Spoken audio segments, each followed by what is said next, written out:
बिस्मिल्लाहिर्रहमानिर्रहीम। अस्सलाम वालेकुम। आज आपके साथ बहुत आसान तरीके से गोभी, आलू और गोश्त की रेसिपी शेयर करूंगी।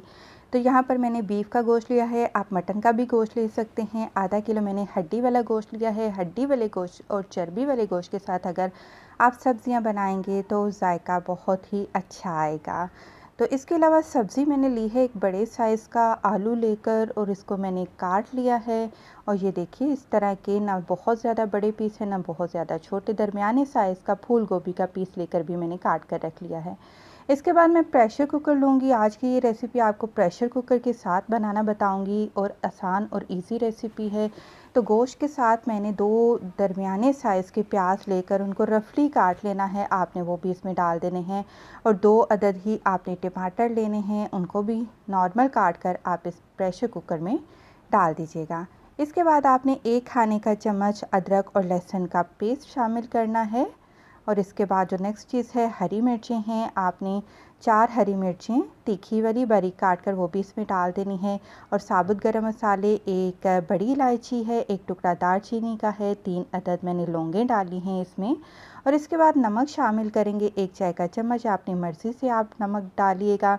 1 चाय का चम्मच ही इसमें लाल मिर्च का पाउडर जाएगा। इसके बाद इसमें हम हल्दी पाउडर इस्तेमाल करेंगे, आधा चाय का चम्मच आप हल्दी पाउडर इसमें डाल दीजिएगा। और ये है मेरे पास धनिया पाउडर, 1 चाय का चम्मच भर कर आप इसमें इस्तेमाल करिएगा। इसके बाद हम इसमें एक नॉर्मल वाला गिलास, जो नॉर्मल साइज़ का होता है, बहुत बड़ा नहीं, नॉर्मल साइज़ का 1 गिलास पानी आप इसमें शामिल कर दीजिएगा। और तमाम चीज़ों को अब आप अच्छे से एक दफ़ा मिक्स करेंगे। पानी बहुत ज़्यादा ऐड मत करिएगा वरना आपको बाद में मुश्किल होगी। तो प्रेशर कुकर को हम अच्छे से बंद कर लेते हैं। टाइटली बंद करके हम इसको चूल्हे पर रखेंगे, मीडियम टू हाई फ्लेम पर पकाएंगे। जिस टाइम आप देखें कि विसल स्टार्ट हो चुकी है, तो उसके बाद आपने पूरे 20 मिनट के बाद चूल्हा बंद कर देना है, क्योंकि जो बड़ा गोश्त है वो 20 मिनट में प्रेशर कुकर में गल जाता है आसानी से। 20 मिनट के बाद आप देख सकते हैं जो पानी की क्वांटिटी हमने ऐड की थी वो बिल्कुल परफेक्ट थी। गोश्त अच्छे से गल चुका है, मसाले भी नरम हो चुके हैं। अगर फिर भी थोड़ा सा पानी रह गया है तो उसको हम खुश्क कर लेंगे। इसके बाद हम इसमें तेल डालेंगे, 3/4 कप, यानी कि आधा कप से आपने ज़्यादा इसमें तेल का शामिल कर देना है। और अब गोश्त को हमने अच्छे से भुनाई कर लेनी है। अब गोश्त को हमने भूनना है, तकरीबन 7 से 8 मिनट लगेंगे। मसाले बिल्कुल ही मैश हो जाएंगे और गोश्त भी हमारा अच्छे से भुन जाएगा।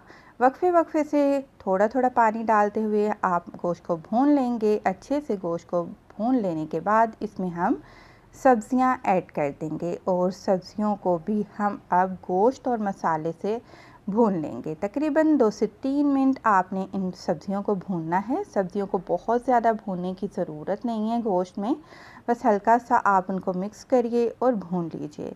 इसके बाद हम इसमें थोड़ा सा पानी ऐड करेंगे, तकरीबन आधा गिलास। इसको मिक्स करके देखेंगे कि किस हिसाब से हमने ग्रेवी रखनी है, शोरबा रखना है, ये बिल्कुल आपने भुना हुआ इसको रखना है। तो मैं थोड़ी सी ग्रेवी रख रही हूँ, तो इसलिए मैंने 1 गिलास इसमें पानी का ऐड किया है। अब दोबारा हम प्रेशर कुकर को बंद कर देंगे, और इसके बाद हम मीडियम फ्लेम पर पकाएंगे। जब इसे स्टार्ट होगी तो पूरे 5 मिनट के बाद आपने चूल्हा बंद कर देना है। 5 मिनट में सब्ज़ियाँ हमारी अच्छे से गल जाएंगी।